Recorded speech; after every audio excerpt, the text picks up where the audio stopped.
Wham-Shell was the final character to make his debut in Spyro's Adventure, so I'm not going to make him the final character in this series. But before we dive in, take a second to leave me a comment below. Tell me about your personal journey to add Wham-Shell to your collection. Welcome to Figure Focus, where I, SCL Matt, focus on the figures of one character in the Skylanders franchise. This week, Wham-Shell. Although Wham-Shell took forever to make an appearance, he was one of the original 32 characters in Spyro's Adventure. To make things even more interesting, they did give this final character a chase variant. This is where we got Clear Wham-Shell. But after that, as you may know, Wham-Shell joined the Forgotten Eight. So this means he did not make any sort of appearance in Skylanders Giants. But then, just like his buddy Warnado, he did make another appearance in the third year during Skylanders Swap Force. It wasn't a standard figure, but Wham-Shell did appear as a Light Core figure. Sadly though, Light Core Wham-Shell is the last time we see or hear from him during the entire history of the franchise. He never got a Series 2 figure, he never joined Eon's Elite. He had just 3 lonely figures. So, let's jump into the rarity check and see how hard it is to complete this 3-figure collection.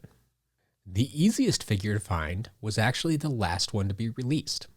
Light Core Wham-Shell came out in Wave 3 of Skylanders Swap Force. There were more than enough figures to go around during the Swap Force era, and a mid-cycle release means that it was well distributed by retailers.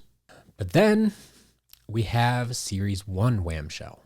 As I mentioned earlier, this was the final standard figure to be released. During Spyro's Adventure, Wave 5 figures didn't start hitting stores until April.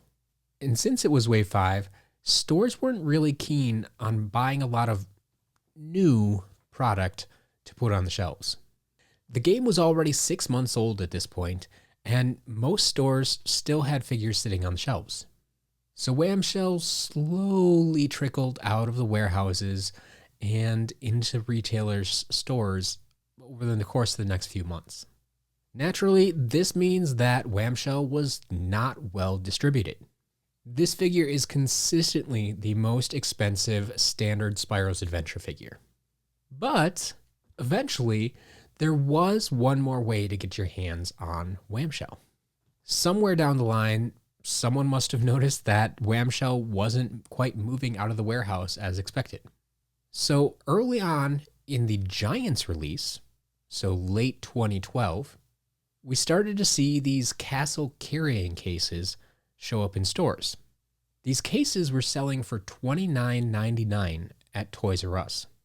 Now, this might seem a little bit pricey just for a cardboard carrying case, until you realize that each of these cases also included a brand new Series 1 Wham-Shell inside. Now, that's still quite a bit of a price jump for a figure that was originally selling for $7.99, but this move did help a lot more people get their hands on Wham-Shell. But we're not quite done. We need to take this collection one step further. It wasn't just the standard figure that was available. There was also Clear Wham-Shell.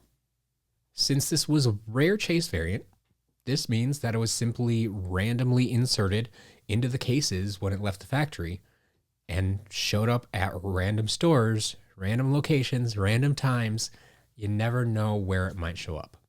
For some folks, the standard version of Wham-Shell almost felt like a chase variant. So you can imagine their dismay when they found out that there was actually a chase variant of this final figure to hunt down. Suffice it to say, this is a tough one. So while Wham-Shell may only have 3 figures, he's going to make you work to complete this collection. Happy hunting!